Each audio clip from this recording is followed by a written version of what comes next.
राहुल भाई का सारा काम देखा था, आपने राहुल भाई को सुना था मन भर के, जब इंदौर में 250 परिवारों ने धर्म परिवर्तन का मन बनाया था, उस दिन राहुल जी हमारे साथ में जुड़े हुए थे। आज आशीष भाई भी जुड़े हैं। मैं एक छोटा सा वीडियो यहां पे प्ले करना चाहता हूं 20 जनवरी 2016 का, मीडिया का सेलेक्टिव जर्नलिज्म।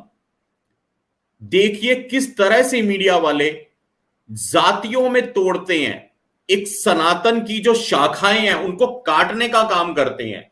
लेकिन आज वही मीडिया वाले इस बच्चे के लिए एक आंसू नहीं बहा सकते।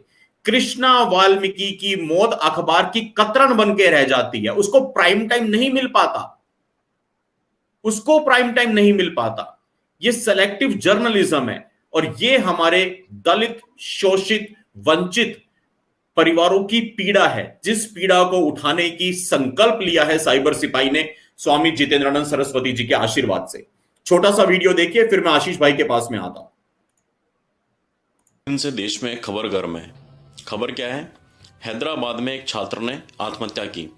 एक्चुअली तो खबर यही होनी चाहिए थी कि हैदराबाद में छात्र ने आत्महत्या की, लेकिन मीडिया में खबर चल क्या रही है? हैदराबाद में दलित छात्र ने आत्महत्या की।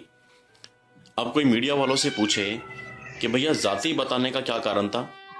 आप जान की बात करो ना, जात की बात क्यों करते हो? इस देश में कितनी आत्महत्याएं हुई हैं, छात्रों ने कितनी आत्महत्याएं की हैं? कभी हम लोगों ने सुना न्यूज चैनल में, कभी अखबार में पढ़ा बनिया छात्र ने आत्महत्या की, ब्राह्मण छात्र ने आत्महत्या की? क्यों? क्योंकि इस हेडलाइन के इनको पैसे नहीं मिलते, इनको दलितों से या दलित शब्द से कोई मोहब्बत नहीं है, कोई लगाव नहीं है, कोई हमदर्दी नहीं है। यह तो एक प्रोपेगेंडा है। अब कोई इनसे पूछे, एक बार को मान लेते हैं चलो इनको दलितों से हमदर्दी है, तो 1 दिसंबर 2014 को हापुड़ में एक लड़का मरा था, नाम था सोनू, दलित था, खुदकुशी नहीं की थी, हत्या हुई थी, मर्डर हुआ था उसका, तब क्यों नहीं बोला? 3 जुलाई 2015 को महाराष्ट्र के बीड़ में एक और युवक मरा था, नाम था सनी, दलित था, खुदकुशी नहीं की थी, हत्या हुई थी, मर्डर हुआ था उसका भी, तब क्यों नहीं बोला कि दलित युवक की दर्दनाक हत्या? क्यों? क्योंकि दोनों ही केसेस में हत्या करने वाले मुस्लिम थे। उस वक्त बोलते ना अपने चैनल्स पे, हापुड़ में दलित युवक की दर्दनाक हत्या मुसलमानों के द्वारा, बीड़ में मुसलमानों ने दलित युवक को दर्दनाक तरीके से मारा। क्यों नहीं बोला? वो हत्या करने वाले तुम्हारे नाना के जमाई लग रहे थे। साथियों, इनको ना मुसलमानों से प्यार है, ना ईसाई से मतलब है, ना दलित से मतलब है, ना हिंदू से मतलब है। इनको सिर्फ और सिर्फ देश विरोधी गतिविधियों में लिप्त रहने से मतलब है। इनका एजेंडा है हिंदुस्तान की छवि को दुनिया में धूमिल करना।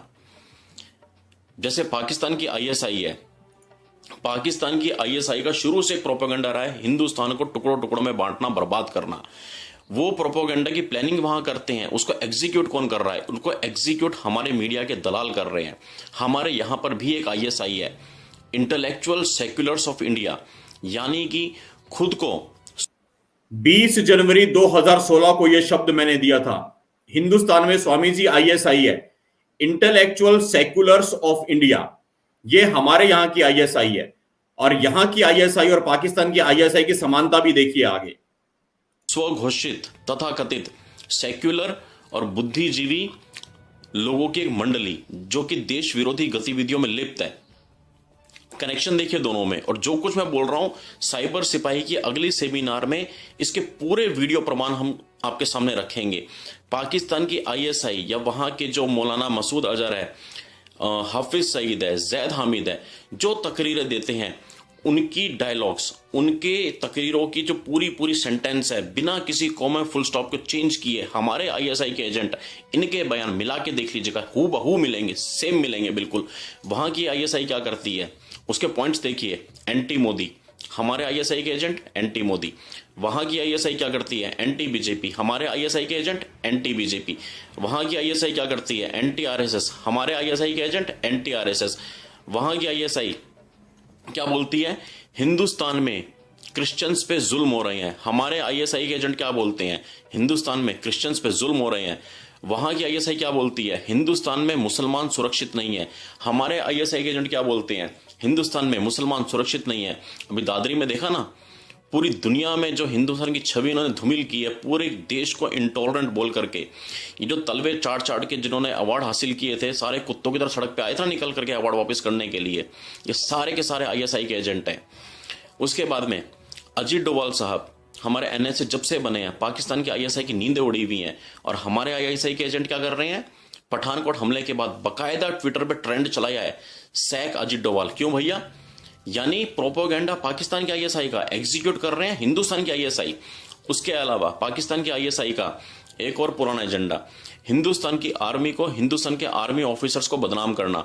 हमारे आईएसआई के एजेंट क्या करते हैं?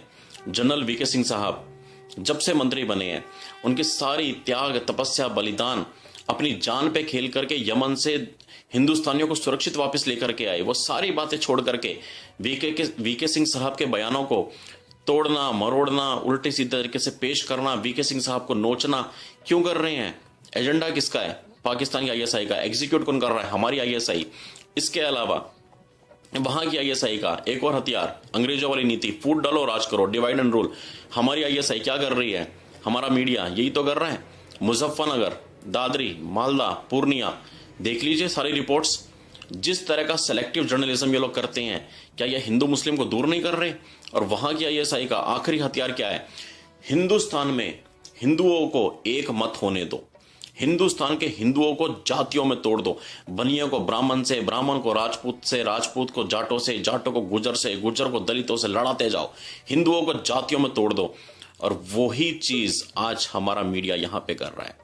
हैदराबाद के केस में ये चीज खुल करके सामने आ गई है। मतलब पाकिस्तान की आईएसआई का प्रोपोगेंडा हमारी आईएसआई एग्जीक्यूट कर रही है। बहुत हो गया साथियों, बहुत हो गया। अब आवाज उठाएंगे, अब लड़ेंगे, और लड़ाई आर पार की होगी, क्योंकि अब नहीं लड़े तो कभी नहीं लड़ पाएंगे। अब इनको जवाब देने का वक्त आ गया, और मुंह तोड़ जवाब देने का वक्त आ गया। इस वीडियो के बाद कल हम ये 20 जनवरी 2016 का वीडियो आपकी स्क्रीन पे चल रहा था। स्वामी जी, आशीष वाल्मीकि जी, राहुल निंदाने जी, दीपक सिंह हिंदू भाई। तब हमने बताया था कि जिस तरह पाकिस्तान की आईएसआई भारत में अस्थिरता पैदा करना चाहती है, हमारे यहाँ के इंटेलेक्चुअल सेक्युलर्स ऑफ इंडिया, जिसमें मीडिया का एक बहुत बड़ा तबका आता है, वो सेम काम कर रहा है। आज कृष्णा वाल्मीकि जी के ऊपर जो हमला हुआ है, आशीष वाल्मीकि जी, मैं सबसे पहले आपके पास में आना चाहता हूं। 1 जुलाई को उस बच्चे को घेर के जिस तरह से मारा गया निर्ममता से, वो सारे वीडियो हम सब ने देखे हैं। और 5 दिन तक वो बच्चा जिंदगी और मौत की लड़ाई में अपनी जान गंवा देता है। लेकिन कृष्णा वाल्मीकि का नाम और ये दुखद खबर अखबार की कतरन बन के रह जाती है। अब मीडिया वाले छाती नहीं पीटते। क्या कारण है इस भेदभाव का?